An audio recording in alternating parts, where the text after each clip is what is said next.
Bismillahirrahmanirrahim. Assalamualaikum warahmatullahi wabarakatuh. Waalaikumsalam warahmatullahi wabarakatuh. Hamdan wa syukranillah, amma ba'du. Kita kembali ya ke channel PKS Partai Keadilan Sejahtera, PKS Podcast kita semua. Jadi DPD Kabupaten Ogan Ilir. Ya, kita kedatangan tamu yang istimewa, kedatangan tamu yang kedua kali ya Ustaz ya. Ya, alhamdulillah yang kedua kali. Alhamdulillah ya, di tengah kesibukan beliau, aktivitas beliau di pondok pesantren ya, beliau menyempatkan hadir. Beliau adalah Ustadz Salam. Beliau merupakan Ketua Kaderisasi PKS Kabupaten Ogan Ilir. Apa kabar Ustadz, sehat? Alhamdulillah sehat Pak Hijrah. Alhamdulillah sehat ya. Alhamdulillah. Jadi Ustadz, kita harapannya dengan channel ini kita bisa berbagi ilmu, Insyaallah. berbagi kebermanfaatan ya. Jadi Ustaz, tema kita hari ini kita akan membahas tentang tipu daya dunia instan. Ya. Jadi kondisi dunia yang sangat hiruk pikuk yang begitu banyak ini, Iya. kira-kira ya Ustaz, kira-kira apa yang dimaksud dengan tipu daya dunia yang instan ini Ustaz? Ya, Pak Hijrah. Ya, jadi ini tidak bisa kita pungkiri bahwa sesungguhnya kita sekarang ini sudah disuguhi dengan era yang serba instan, yang serba cepat. Nah, kehidupan seperti ini akan mempengaruhi juga pola pikir kita. Ya, pola pikir kita akan terpengaruh juga untuk bersikap, bertindak dengan cepat, dengan instan. Nah, dalam Al-Quran, dalam surah Al-A'raf ayat yang ke-18, Allah berfirman, "Tsumma la'atiyannahum min baini aydihim ila akhir hayat." Nah, jadi ini pada ayat ini adalah perkataan dari iblis, ya. Iblis yang berkata, yang Yesus mengatakan, kemudian aku akan mendatangi mereka dari antara kedua tangan mereka. Nah, ini di antara kedua tangan kita ini bisa bermakna sesuatu yang ada di depan mata kita, yang ada di hadapan kita. Langsung kita hadapi Ustaz ya. Iya, yang serba bisa kita raih dengan cepat, yang serba kita raih dengan instan. Nah, inilah salah satu pintu masuk daripada tipu daya iblis tadi. Jadi iblis itu salah satunya dia memperdaya manusia, menipu manusia dengan apa yang ada di antara kedua tangan mereka ini. Itulah sesuatu yang mudah diraih, sesuatu yang serba instan. Itu bisa menjadi pintu masuk dari tipu daya iblis tersebut. Tipu daya iblis ya. Iya. Nah, jadi ini ada muncul pertanyaan Ustaz. Dengan tipu daya yang ada ya, kira-kira contohnya itu seperti apa Ustaz dalam kehidupan kita? Ya, dalam kehidupan kita ini Pak Hijrah, ya misalnya kalau kita sering mendengar, menyaksikan dari media-media, misalnya ada investasi-investasi. Nah, biasanya investasi ini menawarkan sesuatu yang mudah kita raih. Kalau istilahnya kalau kita investasi modal itu dapat untung cepat. Nah, tapi kadangkala yang kita saksikan, misalnya ketika kita ditawarkan seperti itu, kemudian orang tergiur, dan ternyata dalam beberapa bulan berikutnya ternyata dia ditipu, ya bukan nggak dapat untung besar, ya bukan dapat untung besar, malah dia modalnya nggak balik, rugi. Ya, ada juga misalnya orang untuk menghilangkan stres misalnya, atau agar dia bisa tampil percaya diri dengan cara mengkonsumsi narkoba misal. Itu kan satu yang instan. Tapi kemudian akibatnya ya itu bisa merusak karakternya, bisa merusak badannya ya. Atau juga mungkin ada orang itu misalnya dia mengambil jalan pintas dengan cara berpacaran misalnya, pacaran. Ketika dia berpikir, wah kalau mau nikah dulu lama nunggunya, mendingan saya pacaran dulu. Nah, padahal ini pintu setan masuk, pintu iblis masuk ya dengan seperti ini. Ketika dia melakukan seperti itu, pintu-pintu kemaksiatan ya, pintu-pintu iya untuk melanggar norma agama, norma sosial itu terbuka sekali, sehingga bisa jadi dia akan terpedaya dengan hal seperti itu. Berarti termasuk pacaran itu menipu ya. Ya, ketika itu menjadi pintu ya untuk berbuat kemaksiatan, melanggar norma-norma sosial, walaupun itu hal yang lumrah terjadi di masyarakat, tapi ini pada dasarnya ini bisa menjerumuskan orang tersebut sehingga dia sesuatu yang instan tadi ya, yang cepat, tapi akibatnya akan menjadi kerugian bagi dia. Ya itulah sebagian kita contoh yang tadi kayak yang perbuatan yang instan, yang serba cepat, tapi itu bisa menjadi tipu daya dari iblis, tipu daya dari syaitan. Itu Pak Hijrah. Jadi Ustadz, kira-kira sebagai seorang muslim nih, sikap kita itu bagaimana Ustadz agar bisa terhindar dari tipu daya setan ini, tipu daya dunia ini Ustadz? Iya, nah inilah Pak Hijrah ya esensinya, sesungguhnya bagaimana agar kita bisa keluar ya, agar kita bisa tidak terpedaya dari perangkap iblis ya yang tadi ada di hadapan kita ini. Nah, tentu ini kembali kepada kita untuk kembali memanai tentang orientasi hidup kita ini ya. Kalau ibarat kita ini hidup itu diibaratkan seperti orang musafir, orang musafir ya, berjalan, kemudian dia berhenti sejenak untuk menghilangkan dahaganya ya, menghilangkan kecapeannya. Nah, kemudian ketika dia berhenti sejenak itu diibaratkan kita tinggal di dunia ini. Ya, berhenti sebentar dan ingat sesungguhnya musafir ini dia bukan berhenti di tempat itu untuk selama-lamanya. Sementara hanya menghilangkan penatnya saja, hanya mungkin menghilangkan dahaganya saja. Kemudian berikutnya dia akan melanjutkan sebuah perjalanan yang panjang. Nah, itulah ibarat kita hidup di dunia ini. Jadi orientasi kita jangan jangka pendek hanya di dunianya saja.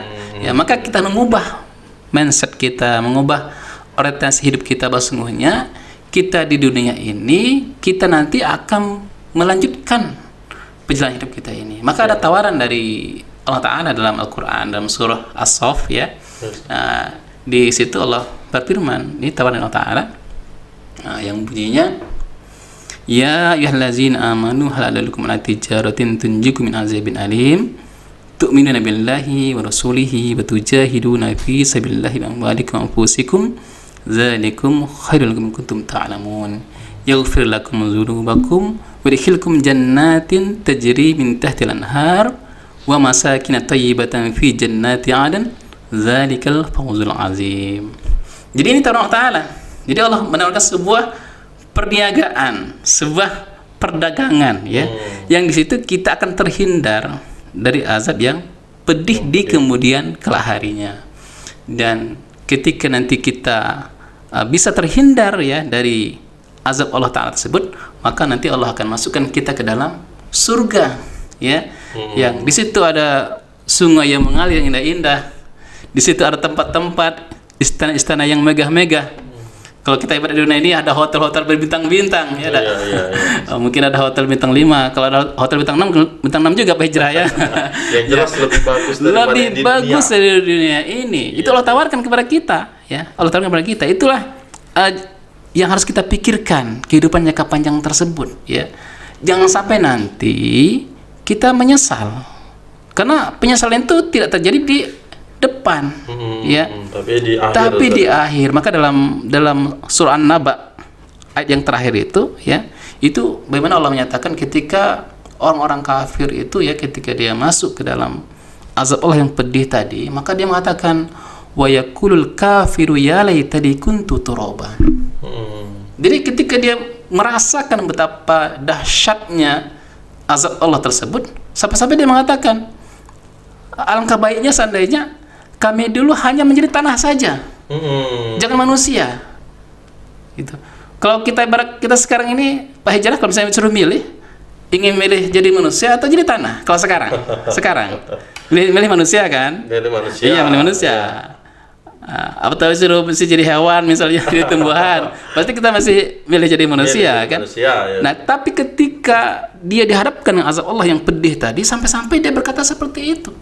Alangkah baiknya kalau kami dulu cukup di tanah saja, saking dia menyesal. Nah, Pak Hijrah.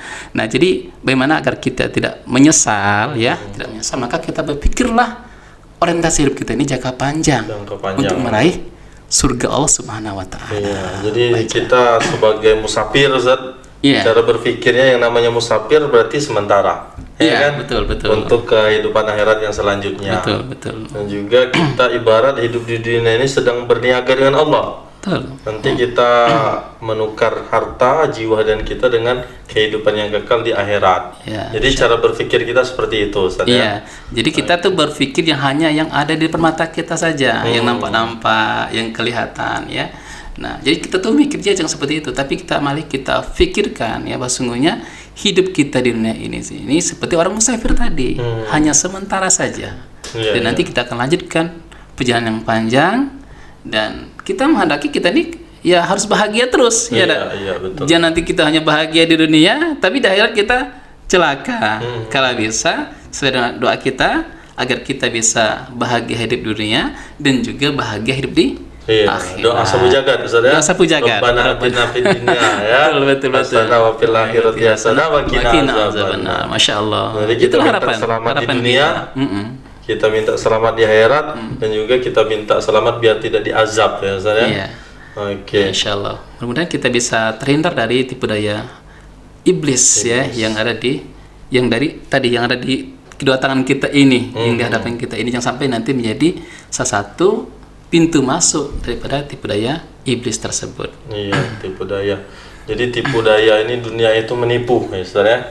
Banyak. Nah, seperti contohnya kaya, Ustaz, ya. Nah, kaya ini kan juga termasuk yang seolah-olah bahwa identik dengan dunia.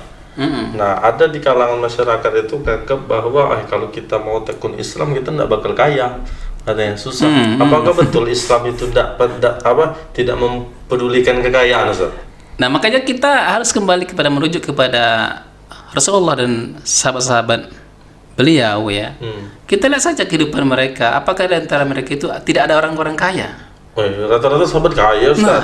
Jadi Abu Bakar kaya, Umar kaya, Utsman, apalagi Abdurrahman bin Auf. Itu kaya semua sahabat Rasulullah. Ya, jadi artinya apa? Jadi sesungguhnya Islam itu sangat membuka sekali kepada umatnya agar mereka itu punya kemandirian dalam ekonomi. Iya. Ya, maka dianjurkan Pak Hijrah, ya, dianjurkan kita itu bisa mandiri secara ekonomi agar kita bisa berkontribusi pada orang lain.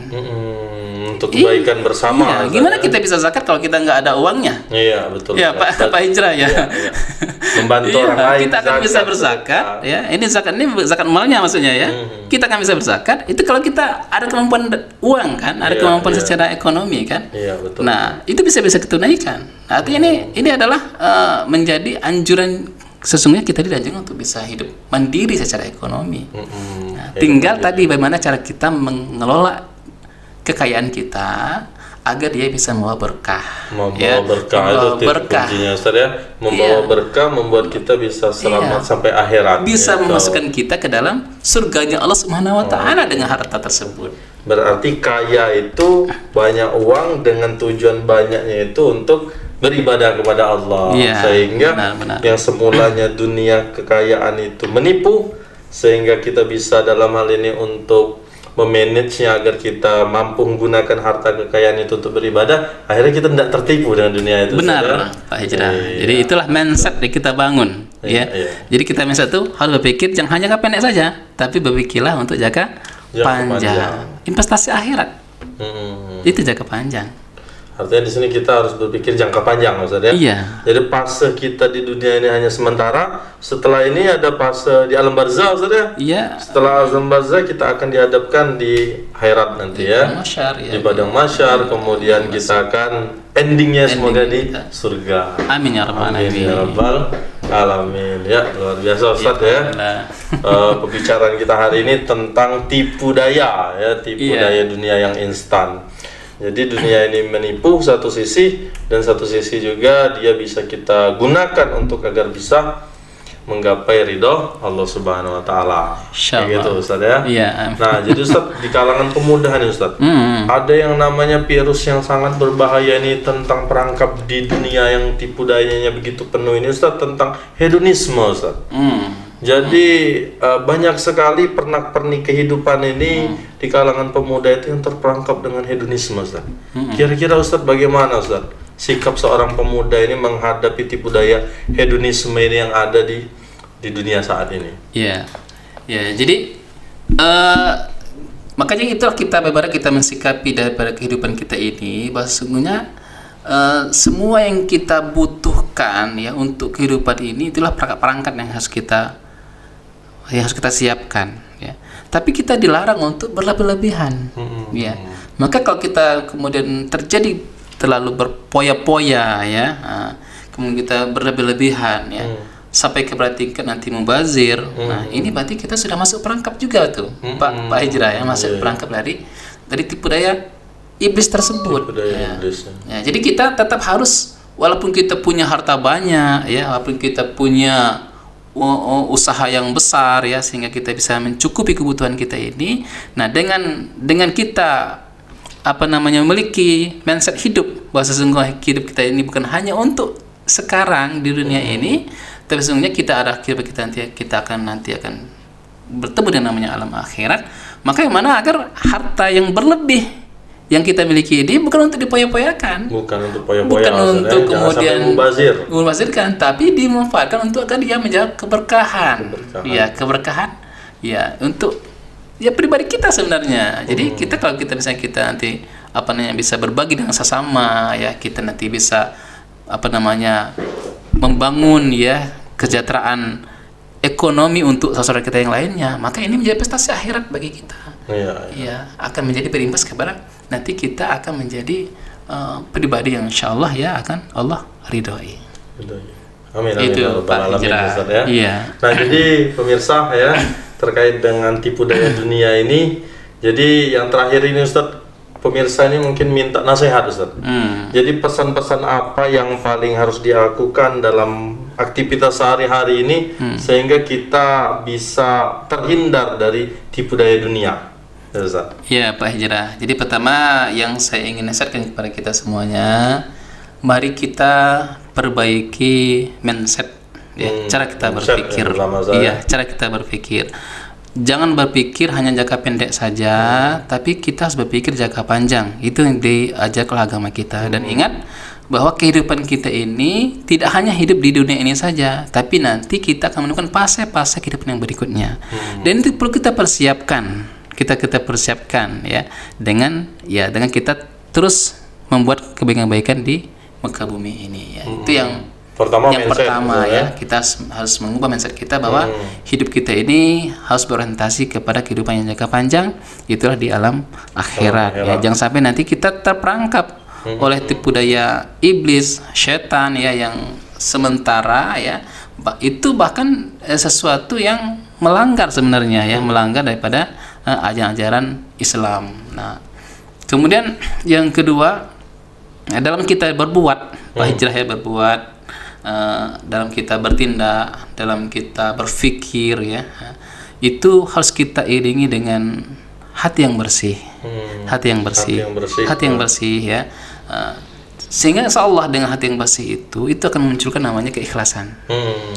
Ketika seorang itu bisa ya untuk berbuat, bekerja, beramal, berimpak ya, memberikan sesuatu ya, dia dengan penuh keikhlasan, maka inilah akan menjadi benteng kita agar kita tidak tertipu oleh syaitan ketika kita ikhlas dalam berbuat sesuatu itu. Mari kita ikhlaskan sesungguhnya apa yang kita lakukan itu bukan untuk riya, bukan untuk kemudian kita dikata orang dermawan, tapi kita tanamkan sesungguhnya apa yang saya lakukan itu dan mereka untuk mencari ridha Allah Subhanahu wa taala. Jadi ikhlas. Hati bersih agar muncul keikhlasan dalam beramal. Itu saja Ustaz. Ya itu pesan saya kepada pemeriksa. Jadi ya sahabat-sahabat podcast, dalam hal ini podcast kita semua, alhamdulillah syukur di momentum yang singkat ini kita berbicara tentang agar tidak terjebak di tipu daya dunia yang sangat instan ini. Terima kasih banyak Ustaz atas kehadirannya, atas ilmu-ilmu dan nasihatnya. Semoga bermanfaat untuk kita semua, berkah untuk pemirsa. Itu saja mungkin pemirsa. Sampai jumpa di pertemuan di podcast kita selanjutnya. Di sini jangan lupa subscribe, like, share video kita sehingga ini bisa berlanjut, bisa terus berkembang dan bisa terus menebar manfaat. Sekian, terima kasih. Afwan minkum. Wassalamualaikum warahmatullahi wabarakatuh. Waalaikumsalam warahmatullahi wabarakatuh. Alhamdulillah.